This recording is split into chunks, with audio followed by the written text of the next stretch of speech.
মৰমৰ ছাত্ৰ-ছাত্ৰীসকল, তোমালোকৰ north east regional institute for talent search exam তোমালোকৰ 14 ছেপ্টেম্বৰ অনুষ্ঠিত হ'ব। এই পৰীক্ষাটোৰ কাৰণে ইম্পৰ্টেণ্ট কেইটামান মই কুৱেশ্যন লৈ আহিছোঁ, যিটো আছামিজ গ্ৰামাৰৰ আৰু সমাৰ্থক শব্দৰ পৰা ভালেখিনি কুৱেশ্যন অহা দেখা যায়।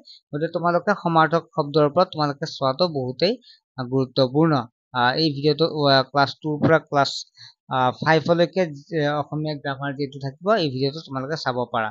ছাত্ৰ-ছাত্ৰীসকল, ইয়াৰ উপৰি previous year question paper answer আটাইখিনি তোমালোকে যদি লাগে তোমালোকে পাই যাবা। মাত্ৰ 39 টকা এটা পেমেন্ট কৰিলে PDF আকাৰে লগে লগে তোমালোকে পাই যাবা।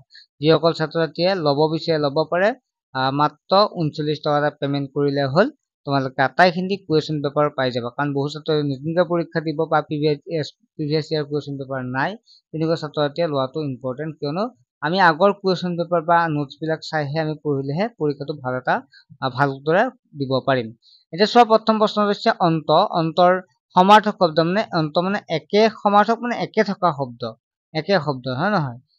গতিকে একে সমাৰ্থক শব্দ অন্ত। অন্ত মানে হৈছে শেষ, ঠিক আছে। অতি মানে তাক অত্যন্ত বুলিও কোৱা হয় বা অধিক। অতি মানে অধিক। অগ্নি মানে জুই, যে আমি অগ্নি যি আছে অগ্নি কি বুলি কওঁ? জুই বুলি কওঁ।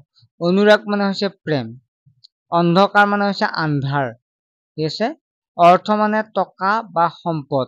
অৰ্থক আমি টকা বুলিও কওঁ বা সম্পদ বুলিও কওঁ। অলংকাৰক আমি গহনা বুলি কওঁ। কয় যে অলংকাৰ বা গহনা একে, হয় নে নহয়? অসুৰ বা দানৱ একে হয়। গতিকে অসুৰৰ সমাৰ্থক হৈছে দানৱ, দানৱৰ সমাৰ্থক হৈছে অসুৰ। অসুখ মানে হৈছে বেজাৰ, ঠিক আছে।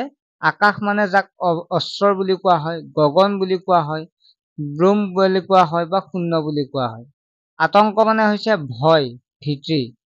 আত্মীয় মানে কি বুলি ক'ব পৰা? আত্মীয় মানে কুটুম, সম্বন্ধীয় মানুহ, এইবিলাক হৈছে আত্মীয়।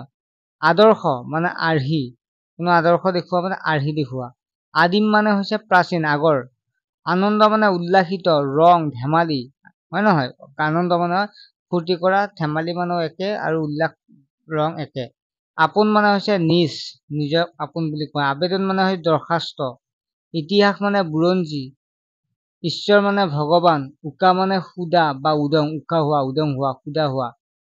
উগ্ৰ মানে হৈছে তীব্ৰ বা চোকা। উচিত মানে সমীচীন, যথাৰ্থ। উজু মানে হৈছে সৰল, সহজ, ঢিলা।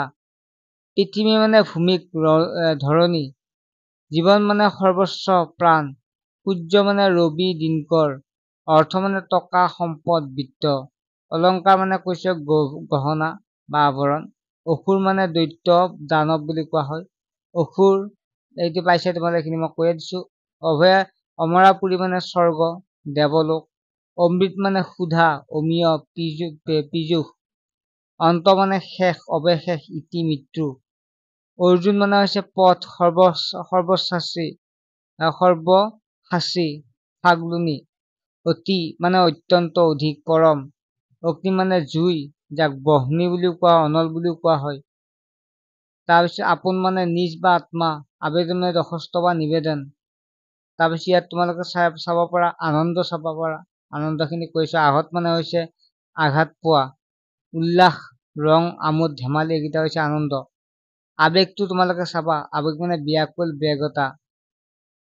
তাৰপিছত যে চোৱা, তেতিয়াহ'লে তোমাৰ উৎফুল্ল। উৎফুল্ল মানে হৈছে একেদৰে আনন্দিত, বিকশিত। উত্ৰাউল, উত্ৰাউল মানে অস্থিৰ বা চঞ্চল। উজু মানে সৰল বা সহজ, ঢিলা। উদয়, উদয় মানে উত্থান, উৎপত্তি। তাৰপিছত কলংক। কলংক মানে দাগ। কলম মানে হৈছে কাপ বা লেখনি। তাৰপিছত তোমালোকে চাবা কাপোৰ। কাপোৰক বস্ত্ৰ বুলিও কোৱা হয় বা আচ্ছাদন বুলি কোৱা হয়। কাৰেং মানে ৰাজপ্ৰসাদ। কাষ মানে ওচৰ সমীপত। কথা যাক উক্তি বুলি কোৱা হয়। কণ্ঠ মানে গল, ডিঙি, টেঁটুত, গ্ৰীবা।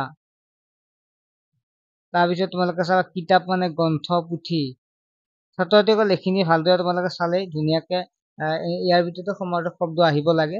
তোমালোকে চাবা আৰু তোমালোকে ইবুকত ওলাই এইবিলাক তোমালোকে আটাইখিনি মোবাইলতে চাব পাৰিবা, ঠিক আছে। মানে ভিডিঅ' নাচালেও হ'ব, ধুনীয়াকে চাই কেনে পৰীক্ষাটো দিব পাৰিবা, ঠিক আছে। নেক্সট এটা ভিডিঅ'ত লগ পাম, বাই।